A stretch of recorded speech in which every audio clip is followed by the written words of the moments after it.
Ladies, prepare to be inspired. Do you feel like you're unsure how to take the ideas in your head and put them into action? Are you in a business that feels like it's moving in slow motion? Are you looking for a new way to fill your time or make money? Do you want to change whatever it is you're doing now because it's just not fulfilling you anymore? Well, my guest today has made it her full-time job to help you get what you want. She also happens to be the author of the best-selling book with the exact same title. Julie Solomon is here to help all of us get out of our rut and move ahead in a fulfilling and prosperous direction. Julie also helps us get clear on what we want, because let's be honest, that's often half the battle, especially if you're at an age where you think it's too late to try something new. She unravels what's been holding us back, how what we carry from our childhood or younger days impacts the story we tell ourselves about what we are worthy or capable of having today. Her book changed so much of how I went about my life, and I'm so excited to have her here today to share her wisdom with all of you. So without further ado, let's get to it. Here's my conversation with best-selling author, podcast host, and speaker, Julie Solomon. Well, welcome to the podcast. Today I have Julie Solomon here, and I'm so excited to have you here. I've been kind of wanting to have you on for a little while. Best-selling author of Get What You Want. I was just telling you, I felt like it really changed my perspective on kind of how I was going about my life. So I'm happy for you, or happy for me and all of us that you're here today to share that with us. Thank you so much for having me. Yeah. It's nice to be here. So I would love you to just kind of tell us a little bit about yourself and your background, and coming from LA, and you live in Nashville now, and kind of how you got to where you are. How do you end up writing a book like this called Get What You Want, to a place in your life where you feel like you have the authority or the expertise to write that? Yeah, so I actually was born and raised in a small town called McMinnville, Tennessee. Okay. Moved to Nashville when I was 7. And so went to school and everything in Nashville, went to college not far away in Knoxville at the University of Tennessee. So I was a Tennessee gal pretty much my whole upbringing. And then from, a business standpoint, and really a life standpoint, I wanted to get out. Nashville was not cool back then it is now. What year was that? 2003. Yeah. We were living here. I think we had just moved here. Yeah, it was not cool. No, it wasn't cool. It wasn't fun. It wasn't exciting. No one was here, and I could not wait to get the F out. And you couldn't have paid me to get out of here fast enough. So after I graduated college, I moved to New York City. Did you know what you wanted to do? I wanted to do PR. Okay. Because I had majored in that, but I moved to New York. I didn't know anyone. I'd never been there. I didn't have a job, and I didn't have a place to live. But I was like, I'll figure it out. Right. And that's really the motto, I think, of a lot of my success and what has gotten me today is just, I keep moving forward. I don't dwell on problems. I look for solutions, and I just keep taking one step forward. So spent some time in New York City in music PR, got to work with a lot of incredible Grammy Award winning icons. And that was an incredible journey. But I also started to kind of look around and realize that I didn't want to build a life in New York City. And as I started to see all of the incredible, successful women around me, they were all 50 years old, single, never been married, living in New York. And even though they had the business success, which I wanted and was aspiring for, there was a little bit of the life that I personally wanted, that I found value in, that they didn't have. And I was like, I don't really know if I want to follow this path. Like family life, do you mean? Yeah, like family life. I wanted to get married. I wanted to have children. And just to have a little bit more, the thought of like trekking a stroller in a subway was like not the vibe for me. So I was like, this has been fun. Thank you for the massive amount of experience. And I'm going home. So I came back to Nashville and got into publishing and book PR. So basically what I was doing in New York on the music side, I started doing on the publishing side. Worked in corporate America for HarperCollins, worked agency life in New York. So I got the experience of both. Found myself back in Nashville and found myself getting bored really quickly. How old are you at this point? I was 24 when I moved back. And then was kind of starting to have like a quarter life crisis. I was dating my college sweetheart that was going nowhere fast, but I didn't really want to admit that. Yeah. So I was like, I know what I'll do. I'll marry him. A year later, we were divorced. That's a great idea. Right. That's a great idea. So I found myself, about 27 years old, divorced, had a lot of corporate and agency experience under my belt, but just felt lost, felt emotionally bankrupt, felt very unfulfilled by what my environment was offering me at that time, and was definitely searching and seeking. Around that time, I met my now husband randomly. Completely random here in Nashville. He was in Nashville? He was in Nashville, and it was a random happenstance that we met because he lived in LA. And then we started kind of a back and forth long distance relationship. And this was 2012. So by the end of that year, I was ready to make a move. So I moved to LA for a guy, which you should never do, I guess. But here I am. But it worked 12 years later with two kids. So tell everybody about your husband, because most people probably will know who he is. Was he working actively at the time in LA? Okay, so he was like a known... Yeah, my husband has been a working actor for over 35 years. So did you know who he was when you I recognized him from a movie that he is very well known for, but I didn't know his name. Okay. So his name is Jonathan Sheck. Yeah. He starred in over 100 films, but he's most known for Jimmy the Jerk in a movie called That Thing You Do with Tom Hanks. Oh, yeah. So he's the one that's like, I quit. Is that where you recognized him from? Yeah, I was like, that's that Thing You Do guy. Was he thrilled that's how you knew him? I think he was so used to it at that point because that's such an iconic, especially in Nashville. You've got so many music lovers that love that movie. Yeah. I mean, you have, I can't tell you how many artists, even like, Caleb from Kings of Leon, came up to him once and he was like, you don't understand, me and my brothers, like your movie, like that's us. Like we're that band. Wow. And so he would constantly have that, and he embraces it and loves it, and it's great. But as, obviously his work kept him there. So I moved to LA to see about this relationship.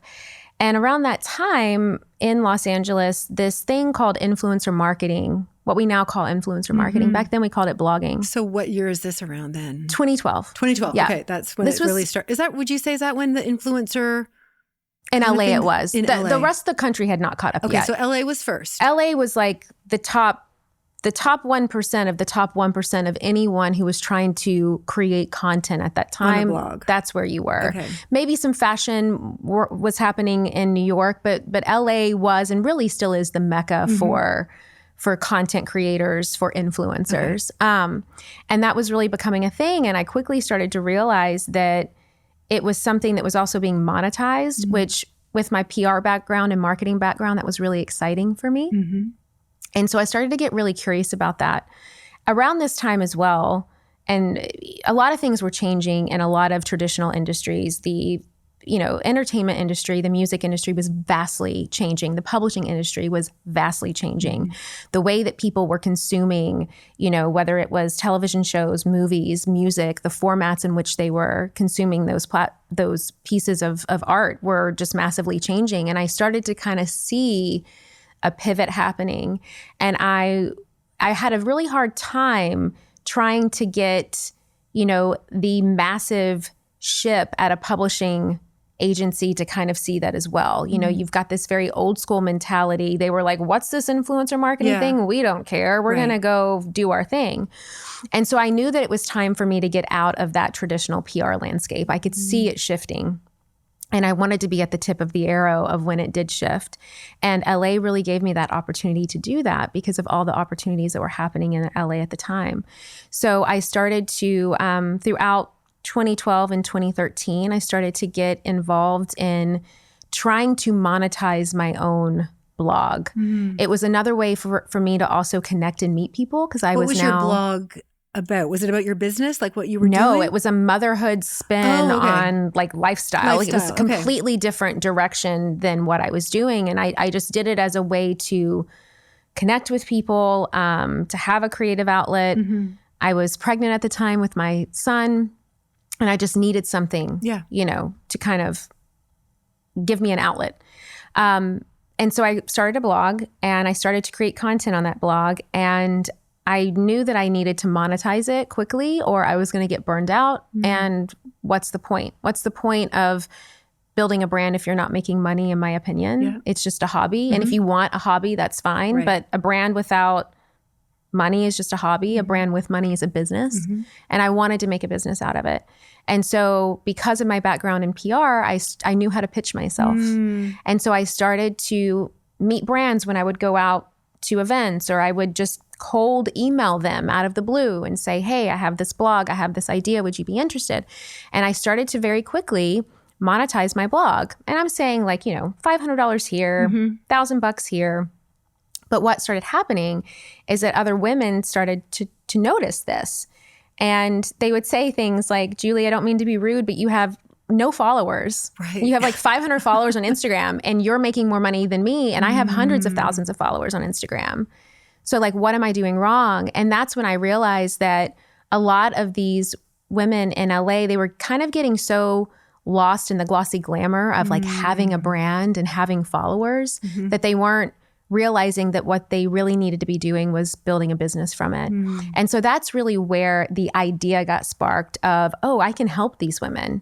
I don't really know how I'm going to help them yet. I don't know what I'm going to do, but I know that my background, maybe this is the pivot that I've been looking for. Right. My personal relationship, and my marriage with my new husband, like my personal life was starting to feel anchored and safe and healthy. And so now I had this mental real estate that was freed up to really think about like, what is the next journey for myself and my business? And that was really the catalyst for me to start creating the online business that I have today, the courses that I have, the podcasts that I have. So I'm listening to you and I'm like, it all sounds amazing, but I think so many women like don't have, like they want to do it. But it's like, that's the difference of actually like going and doing it like you did, like saying, I'm just going to do it. And then those that kind of like, it's not for me, I can't do it. I've heard you speak before. I was just saying to you, I've heard you public speak, and then obviously I read your book. Do you think, like, when you look at your childhood, because you are really open about your childhood and kind of the struggles you went through with like self-image or your own self or that feeling of belonging, fitting in. If you look back on it, do you think your childhood kind of set you up to be that person of just like, I'm just going for it. Like I don't have anything to lose? 1,000,000%. I mean, came from nothing. My dad grew up in a trailer, literally wore a blue collar to work every day. My grandmother lived on the same street her whole life, never saw the ocean. My parents didn't go to college. Like we are blue collar, hardworking people. And so what was modeled to me when I looked around in my family was like, you figure it out, because there is no net, there is no crutch, there is no plan B. There's nothing here. So you either suit up and show up and do your job and figure it out, or you're out on the streets. And so, and even though that's harsh and hard, and there's so many, levels and layers to that, the positive to that is that it did give me that grit. It did give me that resilience. It did give me this belief and this faith to just go for it, because my reason for not just surviving, but thriving was always greater than any excuse that I would have to not. And that comes from, I think, being raised from two working class, uncollege educated people who had to figure it out. Now, there's a lot of other things that can happen, like because there was no money when I was growing up, I didn't learn about money. I didn't have a good relationship with money for a very long time. I got into debt, which we can talk about. And, I had a really, fear-based mindset around money. The way that money was modeled to me growing up was that, the man made the money and managed the money and budgeted the money. And then maybe the wife would get an allowance, and that's cute. And she stayed home and she raised the kids. And even though if that's what a woman wants that's listening to this podcast, then go for it. Like, did you know at an early age that's not what you wanted? 1,000,000%. Okay. Like, and that kind of goes back to what I was saying earlier about, I remember just looking around my environment at the time and I was like, get me out of here. Right. Like, I don't want to just be this like Susie homemaker. I don't want to be this, settle girl, barefoot and pregnant baking pies in the kitchen. Right. Like I want to experience more of life. Yeah. And so, yeah, I always knew that I wanted something more. Not that I was like made for more, or that like I'm not special in that way, but I wanted something more. Yeah. And I think that grit and that resilience of I got to figure this out and really focusing on the solutions of figuring it out instead of this, oh, woe is me, it just doesn't happen for people like me, or really for a lot of women, I think, you know, you got to have what I call an I'm done moment where you're just done. Like with your current situation. With whatever it is. You're sick and tired of being sick and tired. You're sick and tired of your own BS and you're done. From my experience of my own life and through the thousands of women that I have coached now, it's really hard to get what you want if you haven't had that I'm done moment, because there's something, whether it's conscious or not, there's still a payoff that you're getting by not being done, which is why you stay in that same place. What kind of payoff would you get from not? I mean, there's a ton of payoff. So there's a payoff of, you know, I can stay in feeling bad about myself because there's a payoff there. I can stay broke because then I don't really have to be accountable or responsible for something, and there's a payoff there. I can, you know, get attention of people feeling bad and sorry for me because nothing ever works out for me. So there's a payoff there. There's a lot, and we all do it. It's a very natural human response. It's not a judgment. I've been there. But you have to get really clear on like, what is my payoff? I say that I want this thing, right? So whether that's I want to wake up earlier in the morning and have more energy. I want to, you know, lose 10 pounds so I feel better. You know, I want to make more money. You know, I want to be able to build my dream home, whatever that is for somebody. It's all relative. But if you're not doing absolutely everything that you are capable of doing, especially if you are an educated, you know, privileged person, like you have no excuse to not go after what you want. There are a lot of people out there that the odds for them are so much more stacked. And so if you're someone that it's like, you got it all, my friend, and you're still not getting what you want, like to me, that's a massive flag that there's only one person that's standing in the way of that, and that is you. Do you encounter a lot of women like that? A lot of that. Yeah. A lot of that. A lot of, and again, it's not that it's a negative thing. I just think that there's a lot of women out there that, you know, maybe they have ideas of doing things and maybe it would be fun. And I've even been there. I'm like, oh, that would be fun to like, I don't know, open a bakery, you know, but it's like, I'm not going to do it because I really don't want to do it if I'm being honest. You know, it just sounds fun. It just sounds fun, right? And it's okay for things to sound fun. We can have a lot of passions, but do you truly want to go and create something that serves somebody else and put a price tag behind it and say, I'm going to sell you this because I know that this can change your life. I know that you need it. I know this is going to create impact for your life. And this is my service. This is my greater service. It's greater than me. It's greater to give back. And if you don't want that, that's fine, but just be honest with yourself. And if you do want it bad enough, well, then what do we have to start to believe? What patterns do we have to start changing? What do we have to think and feel in order to start stepping into that future self? Is it important to know then if something is a hobby or a business to you? 1,000,000%. I mean, and that's why I say like a hobby is something that doesn't make money. A business is something that does. And if you want something to make money, then you've got to start pivoting from a hobby into a business. If you don't, that's fine, but just be honest with yourself. Right. Because I think a lot of times women will rack their brains, and especially I get a lot of people that will come to me and follow me and they're like, Julie, I've got this idea. And I'm like, great. You know, what are you offering? Well, I offer inspiration. Okay, that's great. But what are you selling? I'm selling confidence. Okay, but what is the actual tangible thing that someone can buy from you? And they're like, oh, I need that. Right. And I'm like, well, how else do you make money? A business is not a business unless it makes money. And they're like, oh, I didn't know that I needed that. The thing. And it's like, well, why are you building a brand then? Right. Just to build a brand? Is it okay to stay in something that's not making money if the goal is to make money? Yes. 1,000,000%. Okay. that it's the clarity though that you just said that's so key. Because a lot of times what happens is that people aren't even thinking. It's like they get so fixated on growing a following or getting the likes or being popular or getting attention and building a brand. But it's like, why? Right. Like, why? Then, here's your brand. Now what? Right. It's like, okay, you have a brand, but like, how does it serve someone? How does it, how does it create impact? Yeah. And that's really, money is the exchange of that energy. Money is the exchange of the transformation. It's the end result. It's the end result. Money is the exchange of, I've created this thing. It is what I do for a living. I love doing it. And now I'm going to get to share that with you. Yeah. And it's kind of the idea of like, let's say that you were walking down the street and someone jammed their finger and they were on the side of the street and they were bleeding.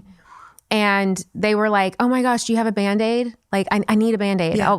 I'll do anything to have your Band-Aid. And you have a Band-Aid in your purse. Right. And you're sitting here thinking like, oh, well, I don't want to come across as sleazy or like salesy or slimy or, I'll offer you some inspiration first. Yeah. Or like, I thought I was maybe I need this Band-Aid to like stick on something else one day. Or maybe I need a bunch of followers to then be ready to give you this Band-Aid. It's like, no, you would just give them the Band-Aid. Right.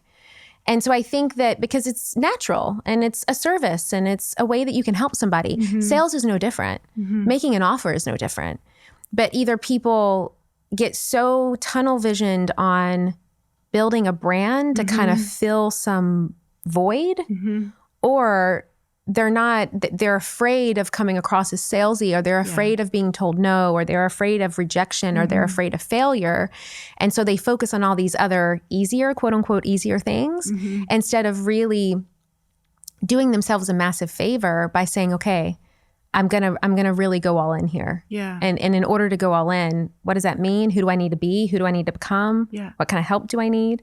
And those are just two very different mindsets. Well, it's almost too like, I'm just going to be over here building my brand and no one's going to tell me no to building my brand. I'll just keep building it and growing my followers. And it's kind of like a safe space to be, because then I save myself from that. But honestly, you're not going to grow followers if you're not creating impact, if you're not creating value, if you're not building a know, like, and trust. And so then you're just building a brand to build a brand for whom and why. And so those are a lot of the questions that, when I do kind of get some more of those ethereal type of responses of like, I'm just here to inspire people. Right. It's like, that's beautiful. I want you to inspire people. I want you to use your voice, but why? And for whom? Like, what problem do you solve? Right. What do you specialize in? And so it's okay if you're fine with that just being a hobby and that's your inspirational page. Right. But if you're frustrated because you're not getting brand deals or monetizing it, then that's when you've somehow lost the plot. Exactly. And I think, most people if you're following me, if you're listening to my podcast, if you follow, like, you're wanting to build a brand, you're wanting to most likely monetize it. Yeah.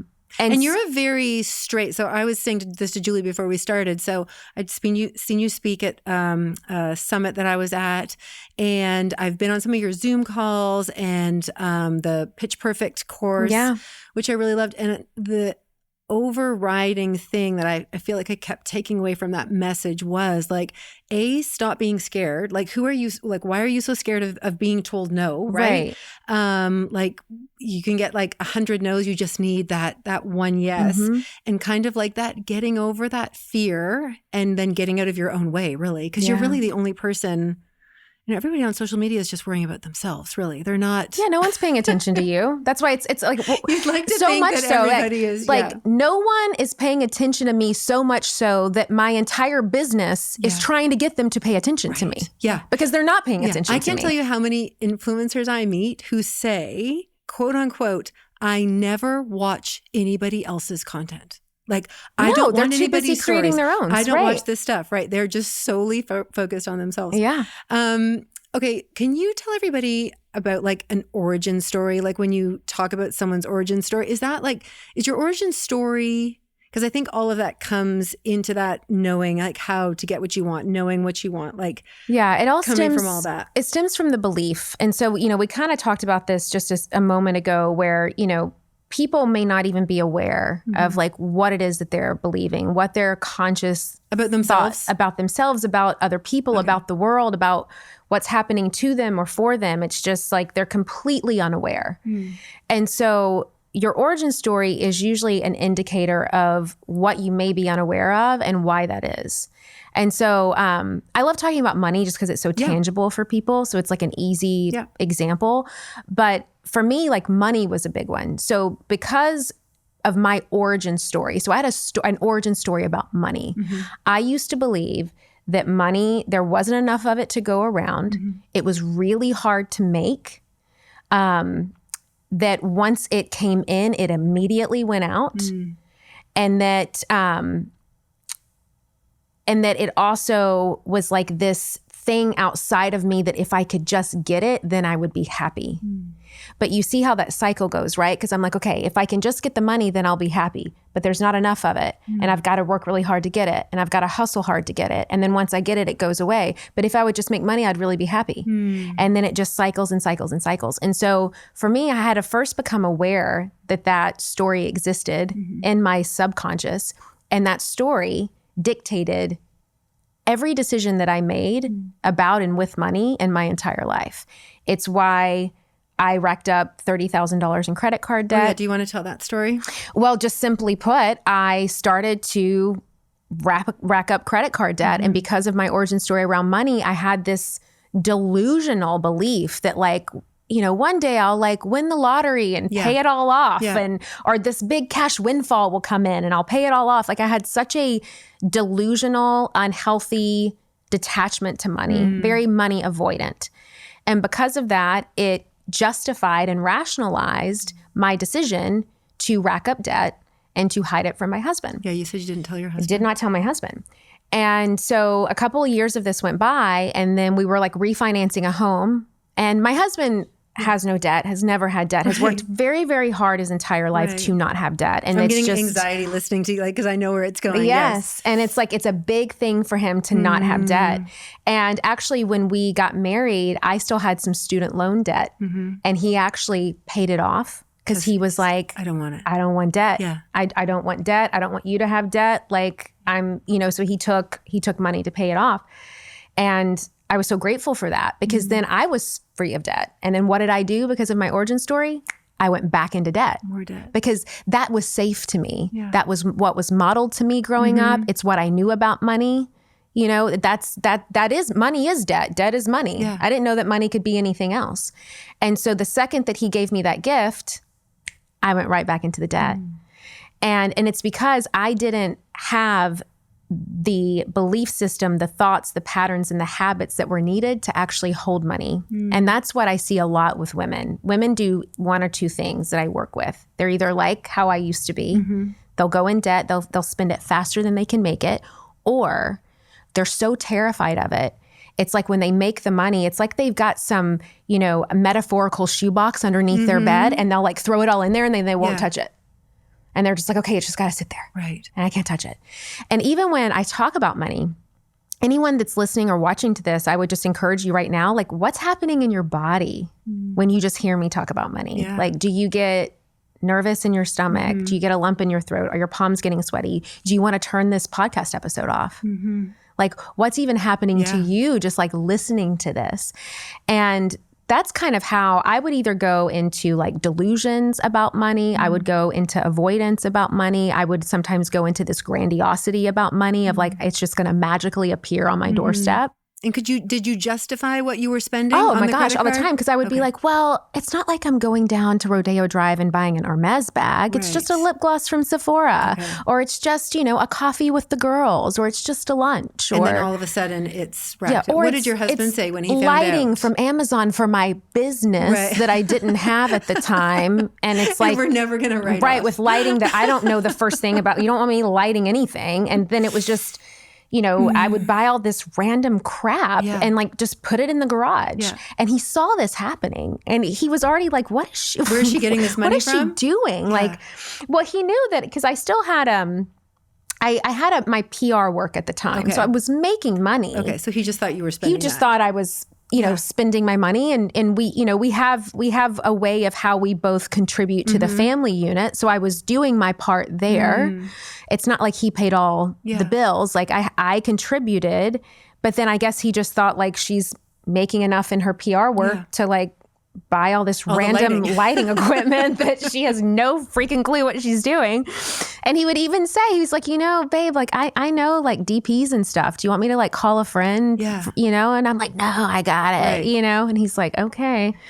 But then he found out, and he was obviously very incredibly upset. It was $32,000.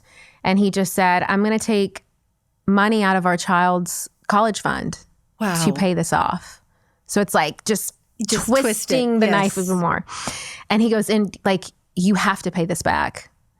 And for me, that was my I'm done moment. Okay. That was the like rock bottom. I'm sick and tired of being sick and tired. There's no safety net. Like, I've got to get out of this delusion. I've got to get out of this comfort with being okay with being in debt, because clearly there was a payoff for me to be in debt. I think a lot of times too, women don't like boring money. Because it's not exciting, it's not fun, it doesn't hit that dopamine. Is for that you. like when you like spend like I don't know? It's kind of it's like a gambler's kind of mentality. The roof fixed, you're like, well, that was boring. I could have bought XYZ with that. Or just consistent money, like consistent, safe, predictable money coming in. It's not, you don't get that hit, you know, and so it's like an addiction in a lot of ways. And so I had to like create the chaos, because again, because of my origin story, chaos was comfortable. Chaos around money was very familiar. Chaos around money was the norm. Not having chaos around money, I didn't even know what that was. And so there was a lot of, I mean, I went straight into therapy. I had to start reading books, you know, getting help, like getting legitimate help around, on one side, just starting to just understand the basics of like fourth grade math. To just like be okay with like a calculator and numbers. Because you hadn't grown up having that modeled for you either. Having that model for me. And I was also someone that used to say, which is another like limiting belief, well, I was never good at math, you know? And I hear so many women say that. Well, I was never good at math. I was never good at numbers. So, you know, when I get older, you know, just some fairy, you know, Godfather is just going to fall down from the sky and like handle the numbers. I'm not going to have to worry about that, which again is just completely irrational and delusional. How would somebody find what their origin story is? Like if someone is at home right now going, well, I don't know what my origin story would be. Like, is there a way to know how to get that? Yeah, you could do what's called a thought audit and like a body audit. So you can literally write down a sheet of paper and just answer the questions. What are the first things that come up when I think about money? And just start writing it down. Is it money's easy to make, or is it money's really hard to make? Is it there's an abundance of money around, or is it money's really, really scarce? I like money. Money scares me. Like, what are the things that are coming up for you? And also like check the body. Physically, you know, how you're feeling. Like when you think about money, when you think about selling something to somebody and making money, like, do you feel expansive and excited, or do you feel restrictive and like nervous and scared? And you can do that about anything. You can do it with any topic. With any topic, you can do it with food. You can do it any kind of behavior that you feel is keeping you from the highest version of you. You can do it. So again, money's easy to talk about because it's so tangible. Food is another one for people. You know, your relationship. Communication, you know, when I think about setting boundaries, when I think about advocating for myself or telling somebody how I really feel, because you got to get it all out there of like, really at the root of it, like what's the worst that can happen? Right? Like when you are afraid to look at your bank account, why? Like, what are you so afraid of? And that will give you clues to the origin story. And then you can start asking yourself, like, when I was raised, like, what was I taught about money? Was I taught about money? What did I used to hear my dad say or my mom say or my grandparents say about money? What was modeled to me in my community about money? So there's steps to do before trying to figure out how to get what you want. Really.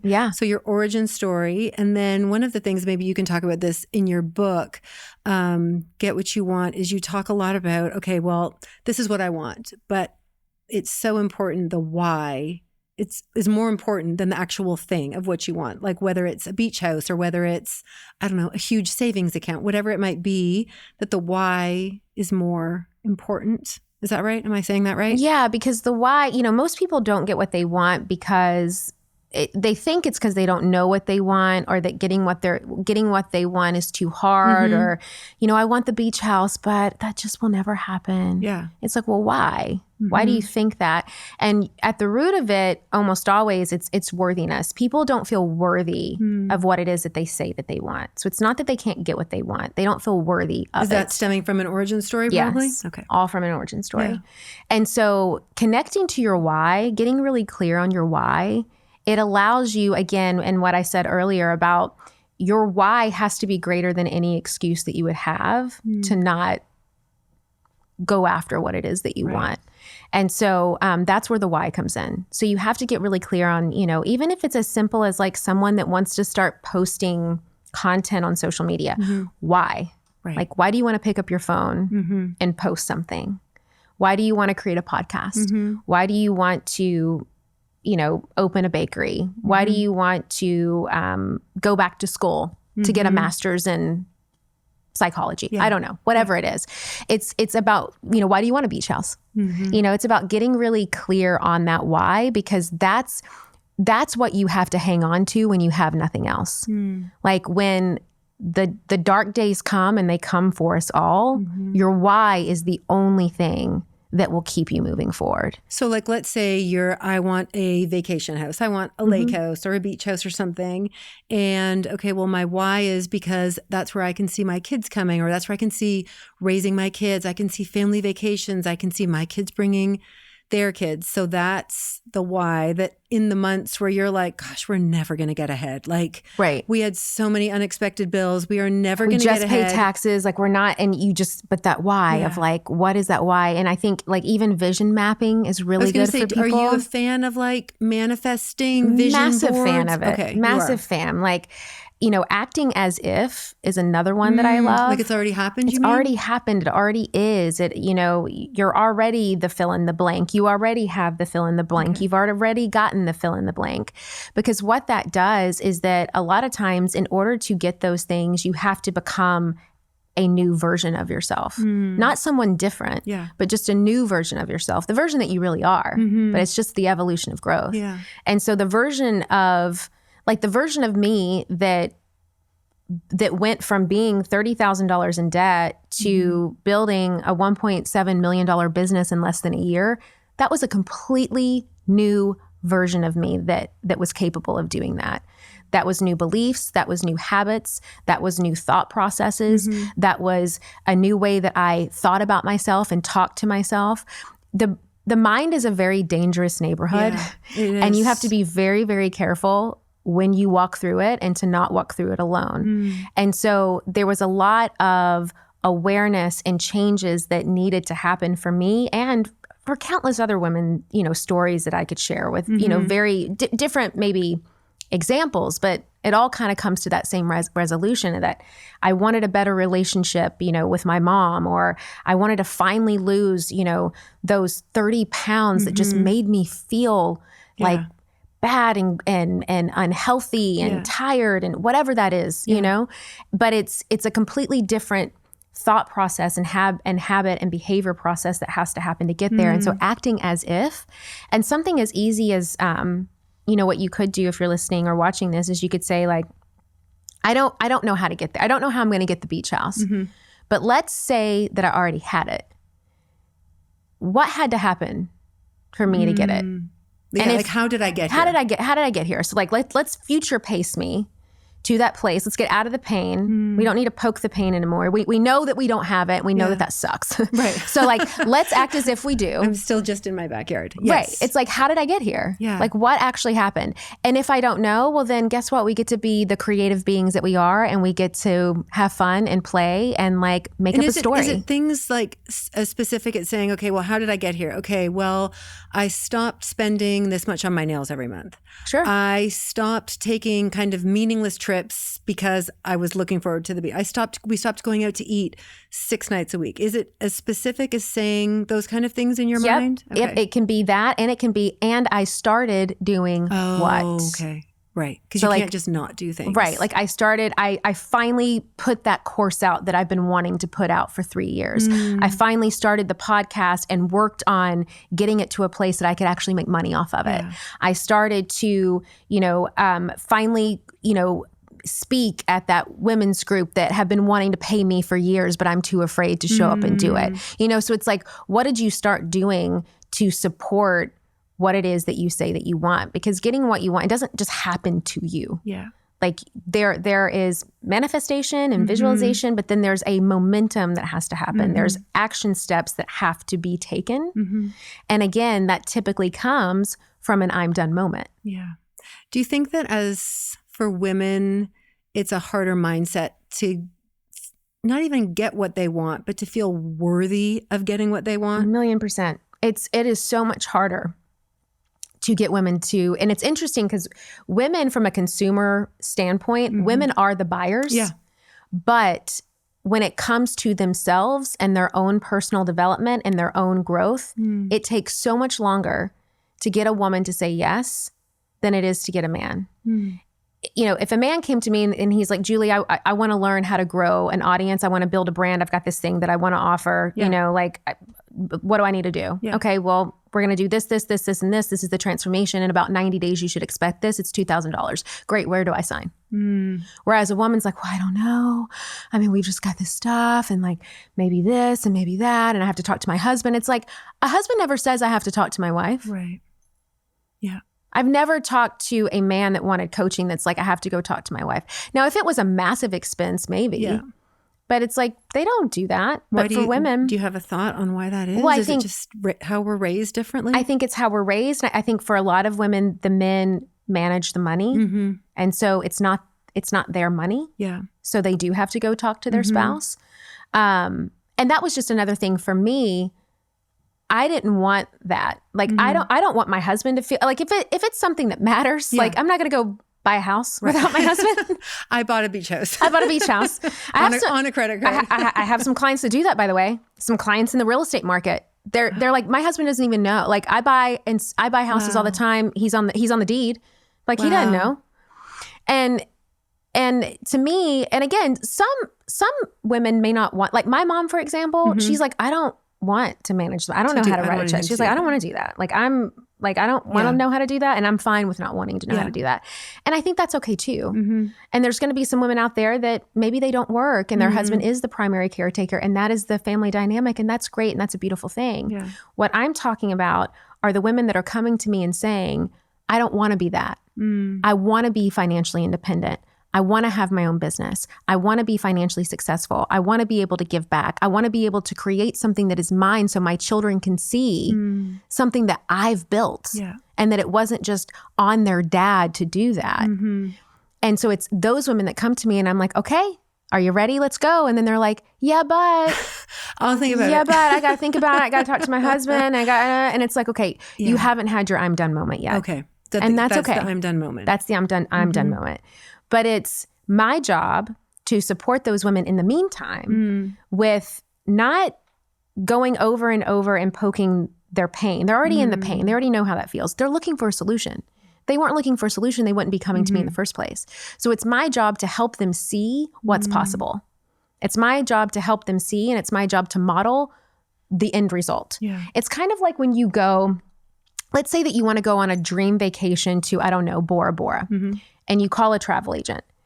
And the whole time the travel agent is talking to you about how amazing the plane is and what your seat's going to look like on the airplane and what the bathroom looks like in the back. And it's like, I don't give a flying flip what it looks like. I just tell me about the destination. Yeah. Tell me about once I'm there. Tell me about the pina colada in my hand and the hammock and the beautiful scenery. Don't sell me on the plane ride. Sell me on the end result, on where I'm going. And so I think a lot of times we get so lost in like how we're getting there on the plane. And it's like, who cares what the plane looks like? Just let's just get on the plane, walk, Yeah. get on the plane, sit down. Who cares about your seat? And just wait. Right. Yeah. Who cares about your seat? Who Yeah. cares about what the bathroom in the plane looks like? And let's talk about what's going to happen once you get there and what you're going to experience and how your life is going to be changed from this beautiful memory that you're going to have. Yeah.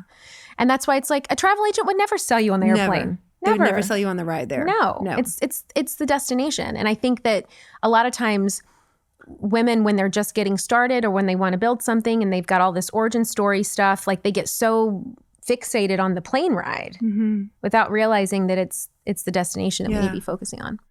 I know you do talk a lot about it in your book, but if there is someone listening or sitting at home right now and thinking, I feel like I've had my I'm done moment because I'm just not happy, like, or maybe even not unhappy, but just I feel like there could be more for me. I feel like I was made for more. I have more in me.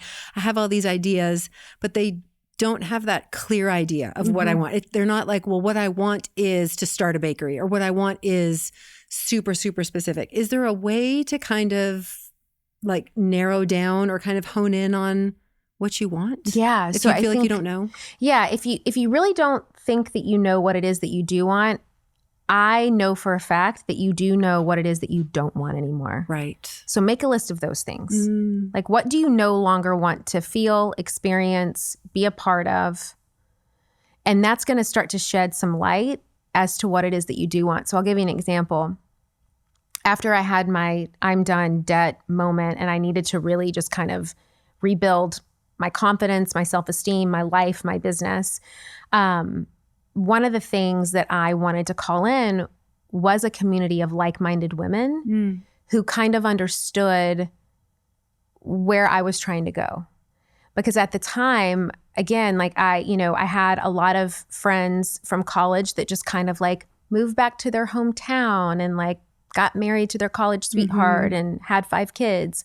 And that's awesome, but that wasn't my journey. I had a lot of friends who they didn't really care to like be their own boss and build their own business. And so I was longing for that. I was longing for women who just, even if they didn't know how, because I didn't know how at the time, they just had that, they had that light within them too, like that fire, and that they could relate to me in that way. And so, but I didn't know how to find them. Like I didn't know where they were. And so, and I couldn't quite get the clarity on who it may be. So I just made a list of, these are the types of friendships that no longer serve me. It doesn't mean that these friendships are bad or these people are bad people, but they're not serving me in this aspect of my life. Right. And so, and by making that list, it gave me clarity on like, oh, so I need to find women who are also solopreneurs. They also want to probably build something online. They're also looking for community. They're thinking of ways to support other women and create impact, because that was really important to me. Yeah. And so that's just one example of like the way that someone could start doing that. Okay. Yeah. And whatever topic it may be. Yeah. That was just one example of how I did it with finding a community, because I felt so isolated for so long. How long did it take you to, well, 2 parts, write the book, but also when did you know I'm going to do the book? And did you still even have kind of fear in that of how it would be received or what people would say? I mean, even at your point, did you still kind of struggle with that? Okay. Oh yeah. Even when it was out, I was still like, it's out doing really well. And you're still like, I wonder if people like it. I think that anyone who wants to write a book, like you have a book in you, if you have a book in you, if you have the longing to write a book, then it's for you. Right. Like if you spot it, you got it. Okay. So that's the first thing. The second thing is, I think that you will write a book when you have something to say. And so even though I always knew like, wouldn't that be fun to write a book? Wouldn't it be nice to write a book? Yeah. I'd love to write a book one day. I didn't have to like force it, because I knew that like, well, once I really have something to say, then I'll be ready. And then that's when I knew that I had something to say. And then that's when the proposal came, and that whole process, because it was in the middle of COVID, it was probably like it took me about 6 months to write the actual book, but you've got the whole like proposal process, which took about a year, and then the acquisitions of it, and then like another 2-year process before it was out in the world. So because of COVID. Yeah. So it was a long process, but to actually write the book only took about 6 months. What was the feedback on it when you wrote it? Mostly good. And then some people hated it. Right. Are you at a place though in your life where that doesn't affect you? Like a negative, do you get affected by negative comments? I think that I'm very neutral to them. Okay. Because when you're saying that about something that I've created, it doesn't mean that I'm a horrible human being. Yeah. I think as humans, like no one wants to like, have a baby and then, you bring your baby out into the world and you're like, please don't tell me my baby's ugly. You know, it's like, like our humanness, it does sting, especially when you do something as vulnerable as create a piece of work that is going to live on way after you do. Yeah. And you're really lit up about it and you're really excited about it. But I think through my own journey of, building my business and, having a podcast and just having an online persona, like there's always going to be that. Yeah. And I think too, being married to an actor and also being a publicist for, music and books for so long. I mean, I worked with some of the greatest musicians of all time, and there was somebody out there that hated them and thought they were terrible. Right. Right. And it's like, Adele, there's people that think Adele's a terrible singer. It's Adele. Right. So you kind of just, it would be crazy to think that there wouldn't be that. And in fact, you can't have positive, glowing reviews without negative ones. It just is. And so to me, like, I see it as a very, it's going to happen. It's meant to happen. It's part of the process. And it's more of a neutrality. And I think that, some people say like, don't ever read reviews, da, da, da, da, da.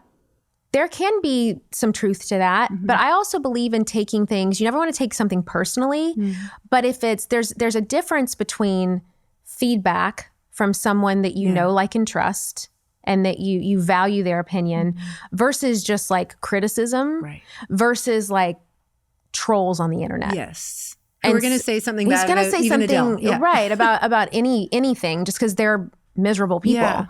Yeah.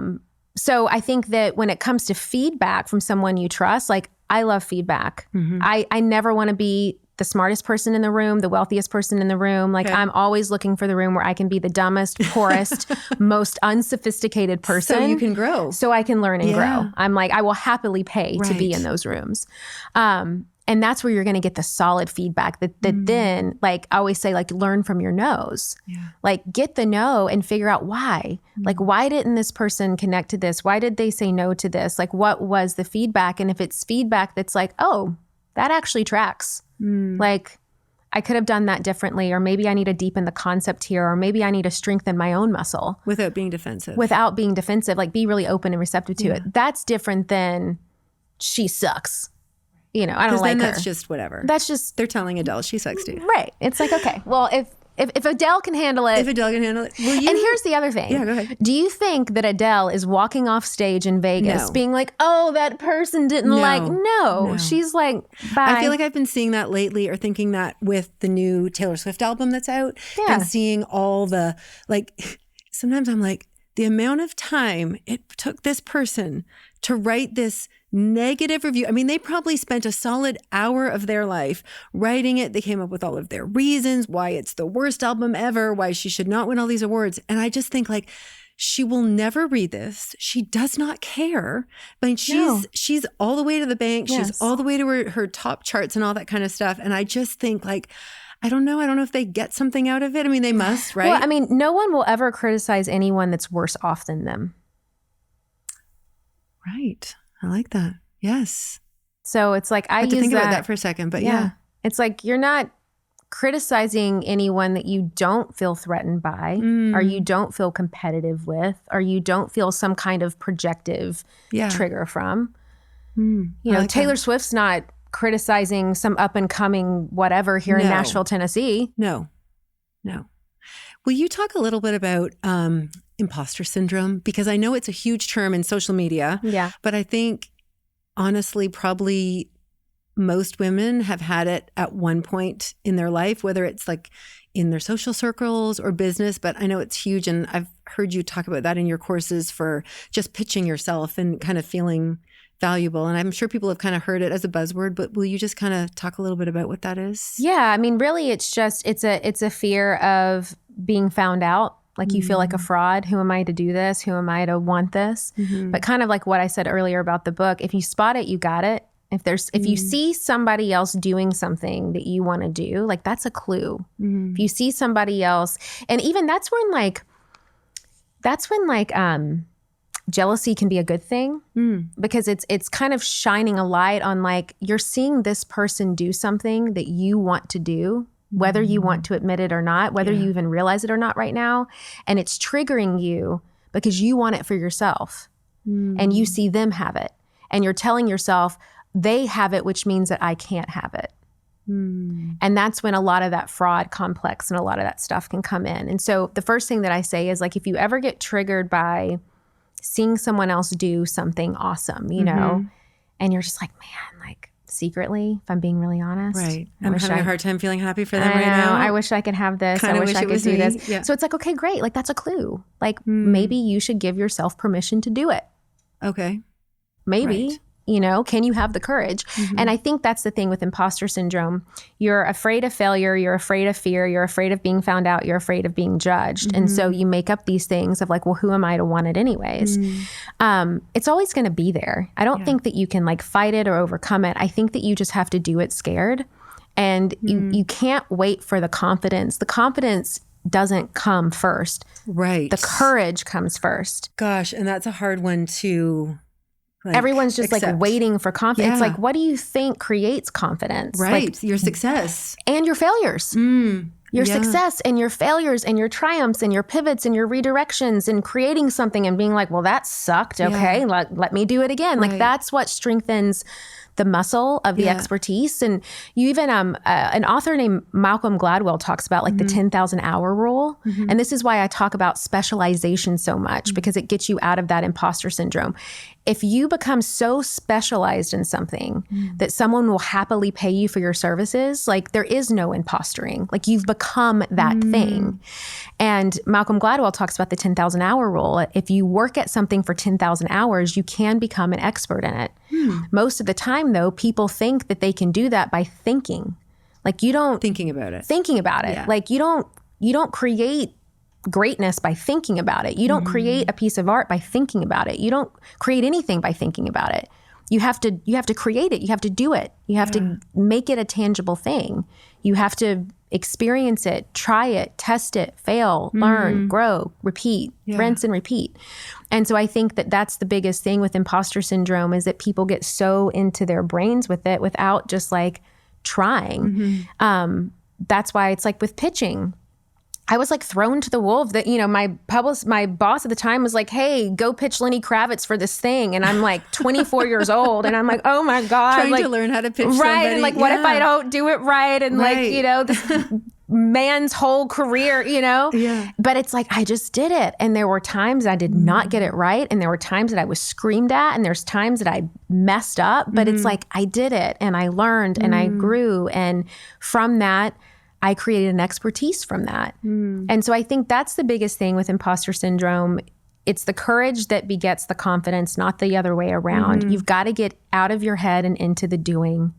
It's the biggest piece of the puzzle. Just do it. Just get started. I wanted to ask you something I heard you say. You said that receiving without shame is the most challenging thing many women face. In life, in business, money, everything? Is that what you're... What's all connected? Yeah. And, you know, it's a great line in the book and it's so related. So when we think about how we receive money, it's connected to everything else in our life. So think about if you're someone that has a hard time with money, you probably also have a hard time receiving a compliment. Hey, you look beautiful today. Oh, no. Right. You're so pretty. Oh, no. Yeah. It's like, why can't you just receive it? Why can't you just say thank you? Oh, that's a beautiful outfit. You look gorgeous in your outfit today. Thank you. Right.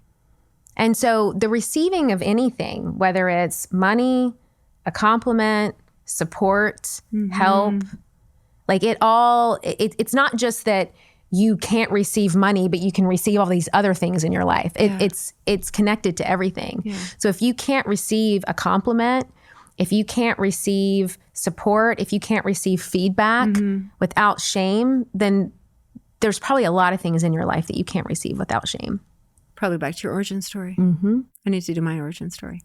Okay, so you have your book, Get What You Want. You can read it, and you're also on Audible reading it. Yes. And then you have your podcast, Influencer Podcast, anywhere you listen to a podcast. Yeah, Spotify, YouTube, iTunes. And then can you tell, okay, so you have your courses, you have Pitch It Perfect, and then what happens if someone wants to work with you? Like they're like, I'm ready, but I need some guidance. I need some direction. So simply put, I help people do two things. I help them become known for whatever it is that they want to be known for, what they specialize in. And then I help them monetize that. So if you're just starting from scratch and you're like, okay, I've got this idea, I've got this passion, I've got this thing, I don't know how I want to do it. Like, I don't know how I'm going to get to Bali, but I know I want to get to Bali. Then I can help you with that. If you're maybe a little bit farther along and you're like, hey, I've already created the thing, but like I'm not growing, no one's buying my offers, it's crickets, I can't sell anything to save my life, then it's like, okay, well, you've probably got a conversion problem. So I can help you with that too. So it's a bit of the visibility growth piece, personal brand piece, and a bit of the sales and money piece. And so the easiest way, I have various different courses and coaching programs to support with that. Show notes, but yeah. Just going to Instagram and like even just DMing me, hey, I heard you on this podcast, really connected with what you said. Yeah. I've got this offer, or I'm interested in creating this business or brand, and we can just chat. That's probably the easiest thing to do. Because one of the other things you do, which I think is great that you offer with some of your courses, are those like the Zoom calls where you'll have like you're on it, and then but it's also a chance to hear other women who are doing all sorts. They're not just in social media. Like they may have a business selling skincare or houseplants or something like that. And just kind of like what you said about being around like-minded people. So you've really, I think, done such a great job of just building this community of like regular, everyday women who I think, like you said, just kind of all had that I'm done moment. And there's something more for me. So, and it's just extraordinary to see all of these brilliant minds make it happen. Yeah. It's beautiful. Well, awesome. Well, I thank you so much for being here. I will put all the resources up for people to go and find you. Thank you. Thank you for having me. Thanks.